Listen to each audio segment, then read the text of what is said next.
लोकसभा चुनाव की तारीखों के ऐलान के बाद ही बहुजन समाज पार्टी पर सबकी नजरें थी कि वह किन कैंडिडेट को इस बार चुनावी मैदान में उतारेंगी।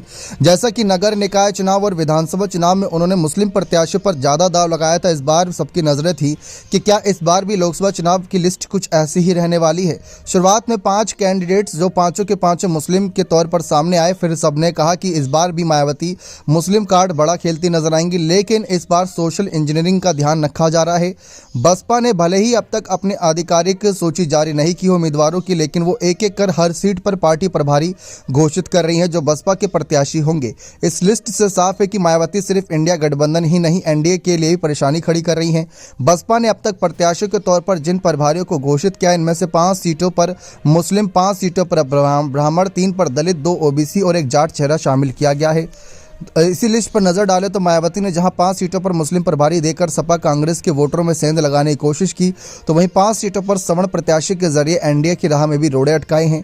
बसपा हर सीट पर जातीय समीकरण को ध्यान में रखकर आगे बढ़ रही है। जैसे पश्चिमी यूपी में कई सीटों पर दलित और मुस्लिम समीकरण को देखते हुए दलित या मुस्लिम प्रत्याशियों को तवज्जो दी है। नगीना और सहारनपुर सीट पर सबसे ज्यादा मुस्लिम और दलित वोटर हैं, जिसे देखते हुए नगीना से सुरेंद्र पाल और सहारनपुर सीट से माजिद अली के चेहरे को आगे किया गया।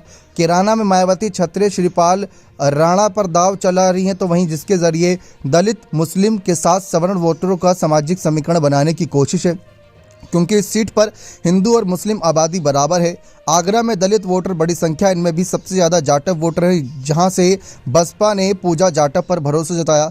इसी तरह फतेहपुर सीकरी में ब्राह्मण वोटरों को देखते हुए रामनिवास शर्मा, उन्नाव में अशोक पांडे और कानपुर की अकबर सीट पर राजेश त्रिवेदी का चेहरा आगे किया गया। इन तीनों सीटों पर ब्राह्मण वोटर निर्णायक भूमिका में है। ऐसे में कहा जा सकता है कि बसपा सुप्रीमो ने एक बार फिर सोशल इंजीनियरिंग के फॉर्मूले पर आगे बढ़ना शुरू कर दिया है। इस फॉर्मूले के जरिए वो एक बार फिर सत्ता में भी रह चुकी हैं। आपको बता दें तो माहौल फिर से बनना है कि क्या फिर से सत्ता में आ पाएंगे या नहीं। बसपा सुप्रीमो की इस चाल से सपा और बीजेपी दोनों की मुश्किलें बढ़ सकती हैं।